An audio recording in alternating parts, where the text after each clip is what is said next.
Hello and welcome to Leitrim Daily. This is our first book club. My name is Mary Blake and I hope you enjoy it. I'm here with 3 other guests and we're going to find out what book we have for this month. First person I'm going to introduce you to is Kevin McManus from Carrick. You're very welcome. Thank you very much. Thanks, Mary. Thank you. Good. Thanks for inviting. And Kevin, you are a writer. I am. Can you tell us a little bit about what you've written? Well, I've produced 6 kind of full-length novels so far and 2 novellas and a number of short stories. And currently I've completed a poetry collection, which is due to come out at the end of this month, called Spirits in the Forest. So it's a good change from writing crime fiction. Good. My first book was The Whole of the Moon, which was meant to be like a standard literary book, but it kind of fell into the crime story, and it was kind of labelled as a crime fiction book. And from there on in, the publishers kind of more or less marketed me as a crime fiction author, so I kind of fell into it that way. But you know, I wouldn't mind diversifying into other areas. Really, you know, it's a bit of a challenge. So you have signed a deal recently. Mm-hmm. Is that a new series? It's a series based upon a fictional Irish detective called Ray Logue, and it's set in County Mayo. And it's a new series of books based on him and his adventures, you could say.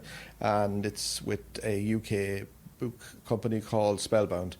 And 3-book deal, so the first book is coming out in March, I believe, and then another one in the summer, I think, and maybe the end of the year. And have you written one of them already? I have the first one completed, yeah, and have to work on the other 2. And I've also got another book deal with another English company called Bloodhound Books, and I have a book that I have to complete for them as well, which I just have more or less finished, but just going through the editing process and, you know, clean it up, tidying it up a bit, and that's probably coming out sometime next year too. And you based this new series in County Mayo. Why are they all criminals there? Yeah, well, I wouldn't say that, but yeah, I kind of wanted to pick something kind of in my own area, so the northwest. So I was kind of going to go Sligo, Leitrim, and I kind of went over kind of towards Mayo and created this fictional town of Portard. And I kind of just like the western landscape, and I kind of liked watching TV programmes like Hinterland, which is set in Wales, and I kind of wanted to get that kind of feel to it, you know, how the landscape kind of becomes like a character in the book. So a lot of my books are kind of set in Western Ireland because it's a very kind of a dreamy landscape, and I like all that kind of thing. Brilliant. Brilliant. So that's something to look forward to. And your poetry, you're publishing that the whole time. It's getting published and picked up by different newspapers and magazines. Yeah, well, the new book, Spirit in the Forest, is self-published at the moment anyway, so I'm bringing that out at the end of October. And just, getting lots of coverage in magazines, online journals, and the poetry's going well. It's just, you know, I kind of fell into the poetry really during the lockdown period, because I found initially that I just wasn't in the mood for writing crime fiction at the start, because I suppose it's such a depressing time and crime fiction such a heavy thing. I just found writing poetry was more relaxing, and I put poems together. Now, I had some poems written over previous years, but I kind of compiled them all together, and by the end of the summer I kind of more or less had enough for a collection, and so I went ahead with it. And it's, you know, I kind of publish some online from time to time, and a good reaction to it. So book's coming out in 4 weeks' time, so we'll see how it goes. Yeah, it's brilliant. So self-publishing, is that a tough process? It's tough enough, yeah, because, you know, the whole thing is the marketing aspect to it, because, you know, it's so tough on your own trying to get your name out there and trying to get the books out there, and also distribution. You know, in terms of self-publishing, I suppose your main avenue is to sell them as ebooks, like through Amazon. You know, getting the actual physical paperback out to shops is the real problem. Now you can give them out to various shops, and, you know, people like Orlagh in the Reading Room are very good at taking in local authors. So and you give them in local bookshops here, there, and everywhere, in the local counties in Leitrim, Roscommon, and Sligo and Cavan. But, you know, getting it out there is the problem in the bookshops. And it's the same with any artist I've spoken to as well. I mean, local people will support you, especially the first album or the first piece of work that you put out, and after that, it's people don't know you outside this area. True. They're taking a punt on a person that they don't know, and, you know, it's not always reflective of the quality of work. It's just getting your name out there. It is getting your name out there, yeah. And like local people in my hometown of Carrick have been really supportive over the years, and I've brought out a number of books, a number of book launches, and they've been great. But you can't just keep calling the same people all the time. And if you have a book launch every single year, people get tired of it and they don't want to come along. And people can only go so far. Yes. And but look, it's going well. The Brilliant. books, the ebooks are going really, really well. But ideally, it'd be lovely to get some kind of paperback distribution and get the books into bookshops. Yes. But Yeah. that's tough. Yeah, it is. Yeah. And you work in Drumsna Vocational School as well. Yeah, Kevin. working there at the moment. Yeah, I've been working there for the last 14 years and teach history and geography and some English as well. I have taught English in the past. And I enjoy teaching. The good thing about it gives you a certain amount of free time and summer holidays, Easter holidays and so on. So it's a good time to get writing. So I have to be thankful for that. Yes. And during the lockdown period, we were busy, of course, doing online teaching, but also there was some time to do a bit more writing too.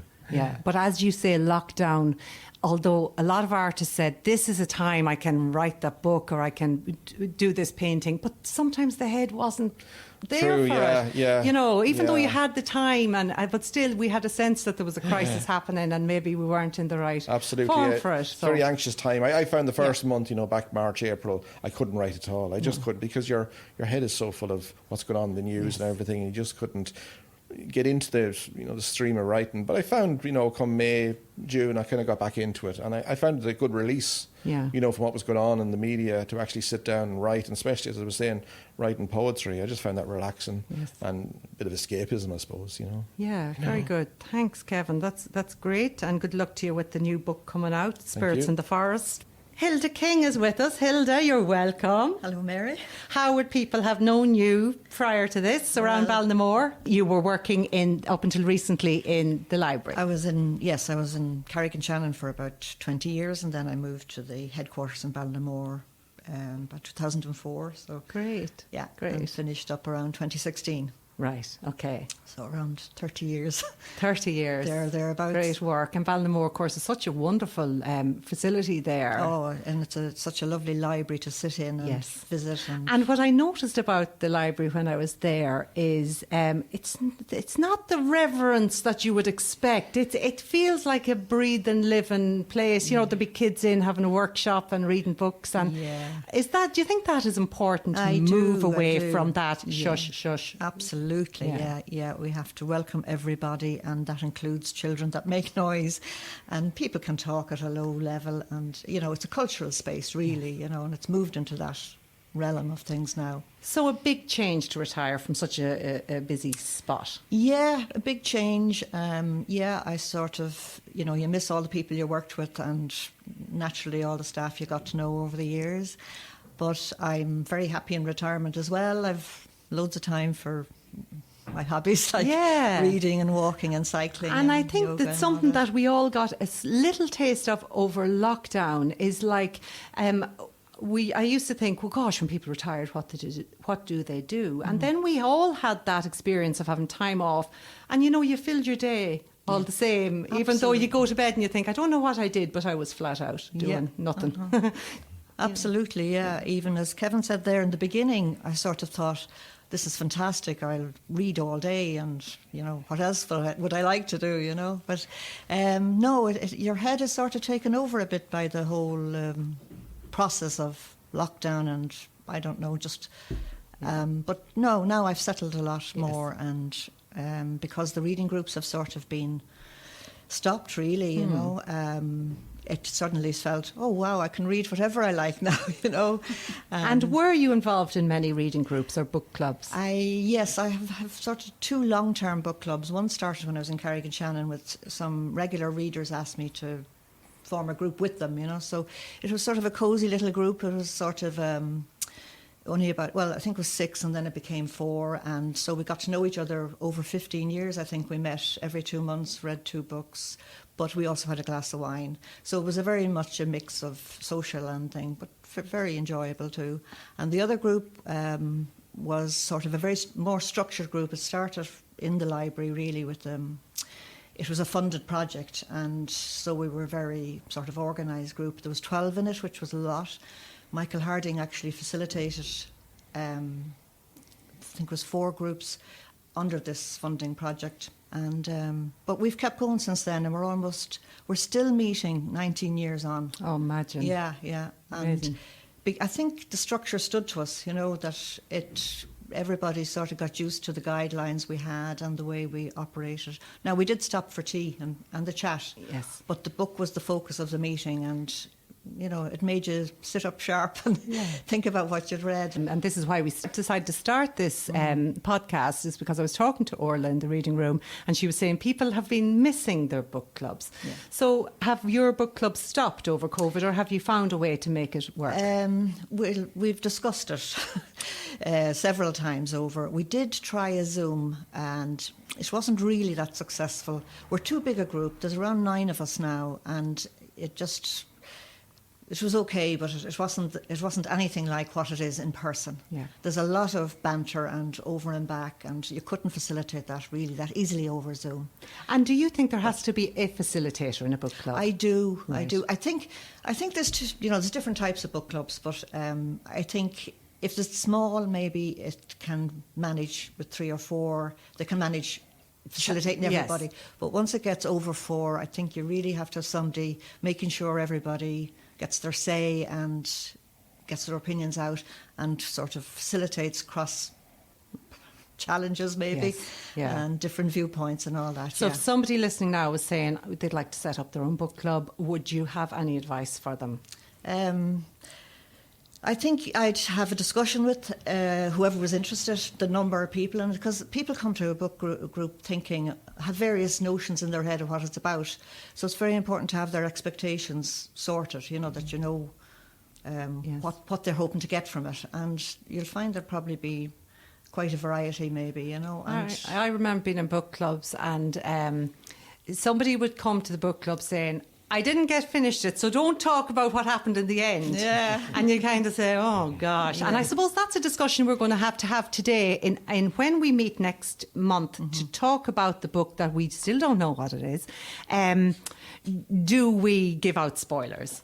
And do we make it clear, only listen to this podcast if you have read the book, or do we skirt around it? So that's something we have to think about. I think that the main thing really is it's a lovely way to meet up with people, and you just have to set up your guidelines for it to work and not have somebody dominate or anything like that. But if you wanted, the mix of social and focusing on book can work, and just that ratio is what has to be worked out really for it to be successful. And is it a thing that you found it was mainly women in the groups? Oh, absolutely. Is it? Yeah. You see, we got Kevin. That's why we pulled Kevin in. Yeah. We had one man, and he left after a while. I wonder why that is. This particular person was sort of more focused on facts, and he was sort of disputing that couldn't happen in the book. This was a fiction book, and it couldn't happen. Whereas you find a lot of women wouldn't be too concerned about accuracy of things like that, But I'd be very interested in a mixed group. I think it would bring a lot of flavour to the. Yeah, and I remember talking to a man about joining a group before, and he was saying, "You'll only be doing out women's books," and there is still that kind of idea that book clubs are women's clubs, and you're talking about babies and Mills and Boon, and which hasn't been my experience at all. Not at all. Not for me. Not for us either. No. I go back to the structure and facilitation and what you want to get out of your group. That's the most important thing. Yeah, thanks. It is a lovely way to meet. I think it is too, and friendships are really formed in a different way, I suppose. So it is interesting to and I think age differences as well, can be bridged. And what I noticed about book clubs before is those of us from different backgrounds and different stages in our lives got such different things from the book. So those people who had young babies, or those people who were had different life experience, saw things completely different. And sometimes you say, were we even reading the same book? Yeah. And sorry, Mary. When we met first in Carrick and Shannon, when Michael Harding, when we set up that funded project, an awful lot of the women in the group were from different countries. So that really made it very, very interesting, because they came from it from different viewpoints altogether. And that's the fascination of having a group discussing a book all the different viewpoints, that you're only one person reading it. And so as a reader, you're interpreting from all your own personal, cultural background, family background. Yes. But when you get all that, it really enriches a book for you. Absolutely. Yeah. And it's interesting because I remember years ago going into Ballinamore to you. Yeah. And I said, recommend me a book. Yeah. And you kind of went home, who even are you? I mean, how would I know? Exactly. And you did recommend a book for me. Right. Graham Greene. The end of the affair? The End of the Affair, yes. And did you ever read it, I Mary? did. I read it and I loved it. Good. And I would never have picked it. Yeah. So sometimes, and I think that's what's good, and that's what I'm hoping we get out the book club.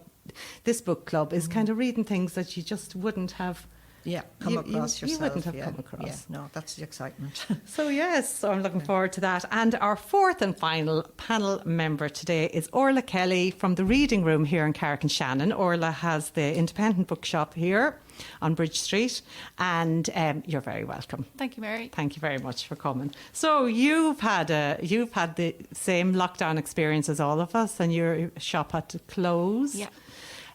Did you notice that people were looking for different books when you opened up again, or were people just wanting back to the normal reading patterns? I don't know. I don't think normal reading patterns, for sure. I think both Hilda and Kevin actually represented it very well in terms of lockdown. You change how you read, or there's so much sort of affecting you from the outside world, and that certainly came through. I know myself, actually, like Kevin, I didn't write poetry now. I started reading poetry, and I found great solace in that, because it's the quick hit, and it's easier to connect with something rather than get engrossed in crime that could be very hard to get through, or something that is very worthy, and you just don't feel it because there's so much going on in the world externally. So I think a lot of people reflected that.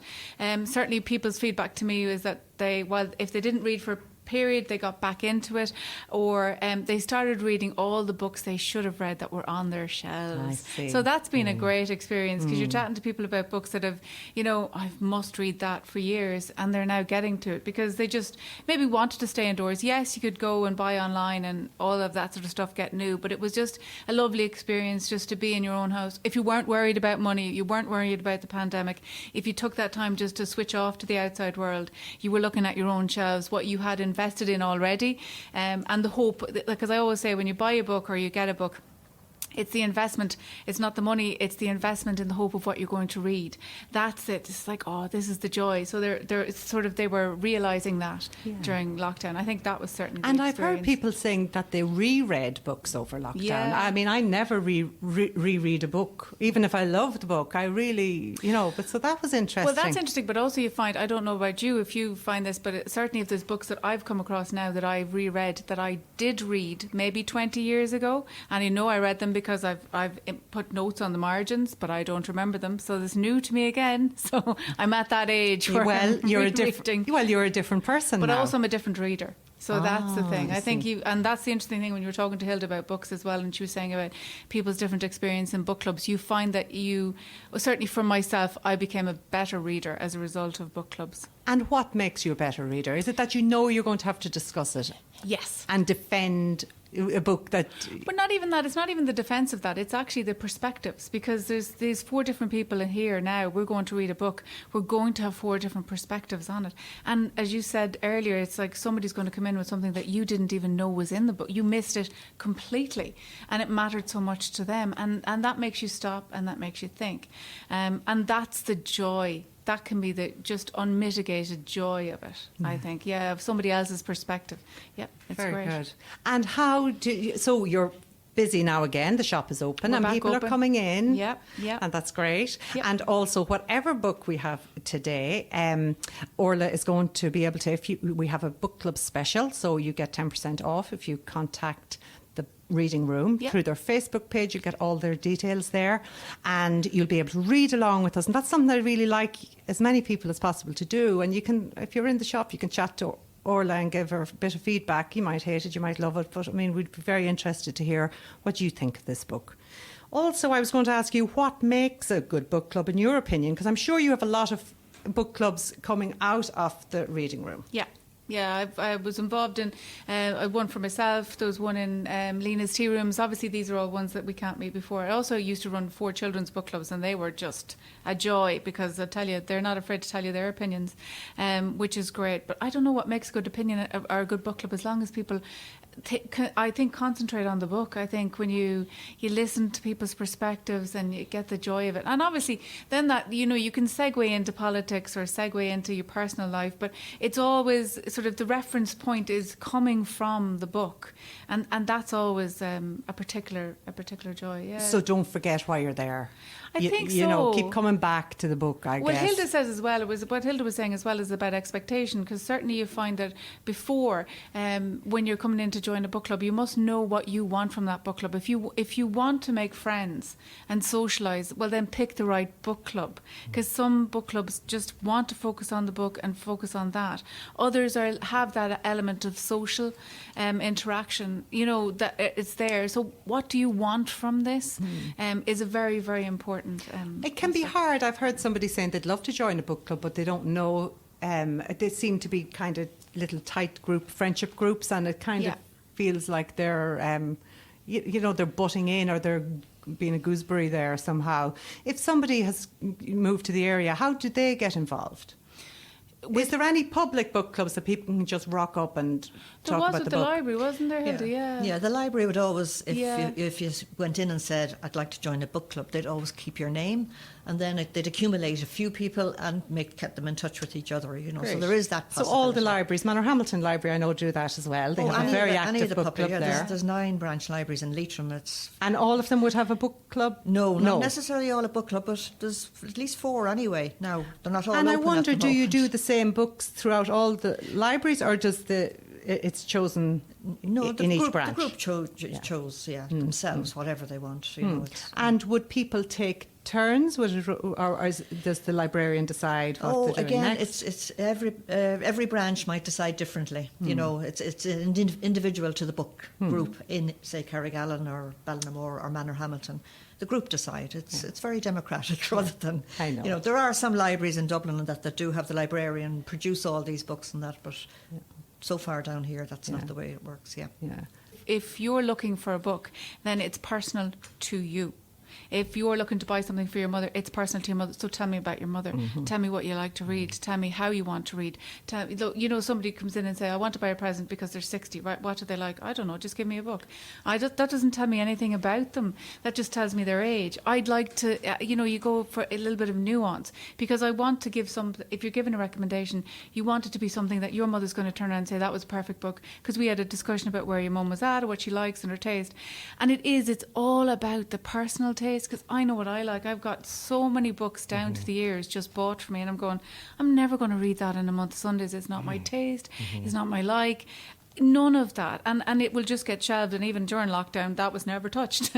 So I want you to go out from my place and said, right, like somebody put a bit of effort into that, and that's where recommendations are great. They say at Christmas that more people will buy a book at Christmas for who aren't readers, because this, Hilda, because people just think it's the easiest present in the whole wide world to give. But it's actually, if you put a teeny bit of thought into it, sometimes I go off to people and say, no, do you know what you need to buy? You need to buy them a cinema voucher. That's it. Or you just sort of work. It's all taste. And I'd be very passionate about recommendations for children, because people are always trying to get kids to read. And you know this, Kevin, as a teacher, God, you just want them to read what they want. Absolutely. And even reading the paper, reading a magazine, reading Beano. Yeah.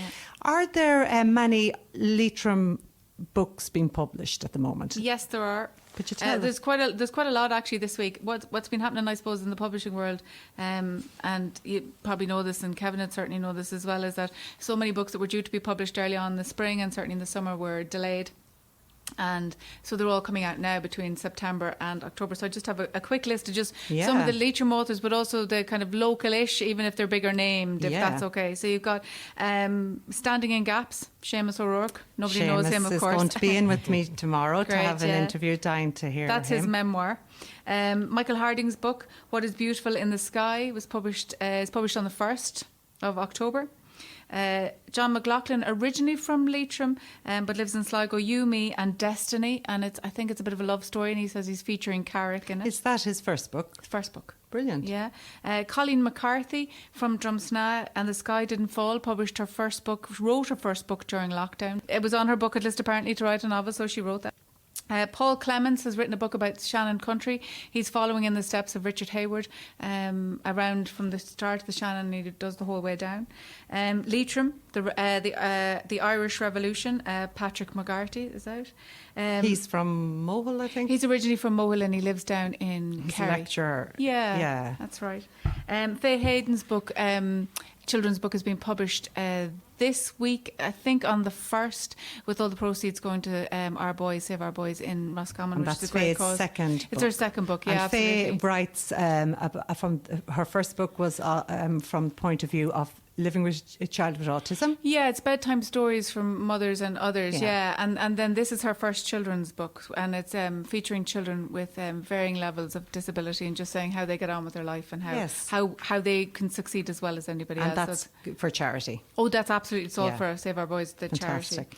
charity. Also, just Ronan Brady was a Roscommon GA footballer and is now...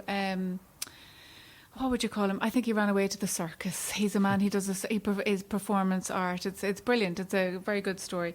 Is that a story about his life or is it a novel? It's a memoir. Yeah. Wow. Yeah. And then just, I suppose, everybody will hear this one is just because she does have a house in Roscommon is Mary McAleese's Hear the Story. That was also published this week. So there's quite a lot going on. A lot going on. And are they all available yet?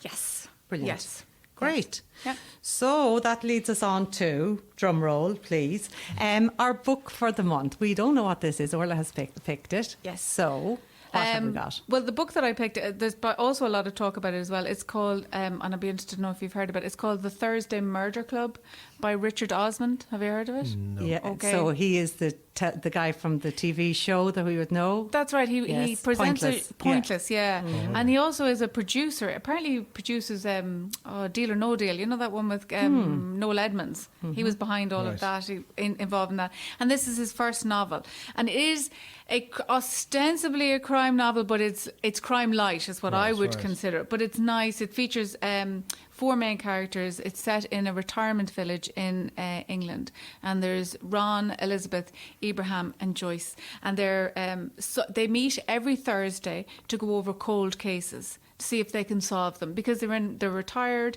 They want to see what, just to pass the time. This is one of their clubs, and then a real dead murder happens, and they decide that they will investigate. And is it set in modern times? Oh, absolutely. It's contemporary. Completely, yeah. Fantastic. Yep. So if somebody wants to read along, can you just tell us what's the best way for them to get a book sent to them? Yeah, they can actually contact me on Facebook, Instagram, or just ring the shop. Yep. It's the Reading Room Bookshop, and it's all of the details. If you just Google it or look me up, it's all there. They can contact us, and I'll give 10% for anybody that wants to get involved. Yeah. So say you're involved with, say you're listening in through the book club on Leitrim Daily, and we'd be delighted to hear any feedback. So you can just message on Facebook or put notes on Orla's Reading Room page. Yeah. Why did you choose that one?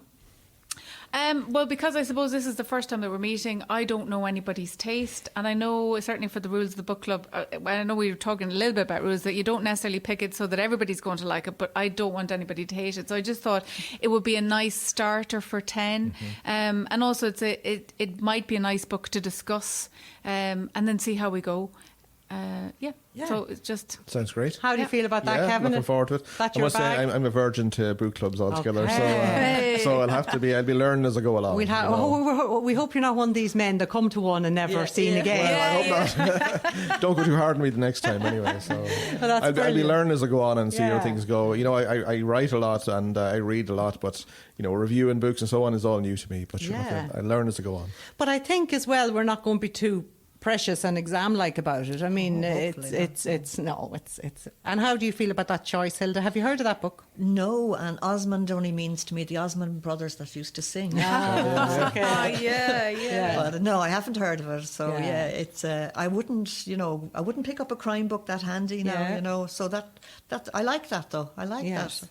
That's what it's all about. It's Reading like something a that you might. cozy mystery, I suppose you would call it. Is it? That's It's a that's mystery, actually isn't it? that's a good way to say it. It's Yeah, cozy. cozy. And there's a teeny feel of maybe Agatha Christie about it. Yeah, that's like a subgenre in the kind of crime fiction. Yeah. There's cozy mysteries like Midsummer Murders or these kind of things. Kind of Okay. even some murders do take place, but it's in a kind of a nice kind of way. If murders can be nice. Yeah, the location is so lovely. Yeah, Don't yeah, really yeah. mind. And would your murders be No, in they that wouldn't genre? be cozy. It's kind of more Bit black. more blood. Well, there's more kind of black humour to it. Good. That's Yeah. what I kind of give a bit of a twist to Yeah. it. In some ways, they're murder, but there's a bit of kind of comedy in the dialogue. Yeah. Which I don't know if mixes very well. Some people like it, some people don't. But I kind of enjoy writing dialogue, and I kind of like the comedy aspect of it Brilliant. too. And if anybody's interested in hearing the podcast that was done with Breffney Early and Kevin McManus, this man who's here, this author who's here beside us, it's podcast number 124 on Leitrim Daily. And if you want to hear more about Kevin's life and times as a writer, then you'll get more details on that. So that's number 124. So guys, give us the name of that book again. Oh, it's called The Thursday Murder Club by Richard Osmond. The Thursday Murder Club. So, guys, I hope you enjoyed today's meeting of our panel. So, again, we have Kevin McManus, we have Hilda King, and we have Orlagh Kelly from the Reading Room, who is kind of coming up with these great book selections. And please read the book and let us know what you think. I'm sure you can get it in the library or get on to Orlagh or any of your independent bookshops. Thank you. This is Mary Blake at Leitrim Daily, Book Club number 1. Over and out.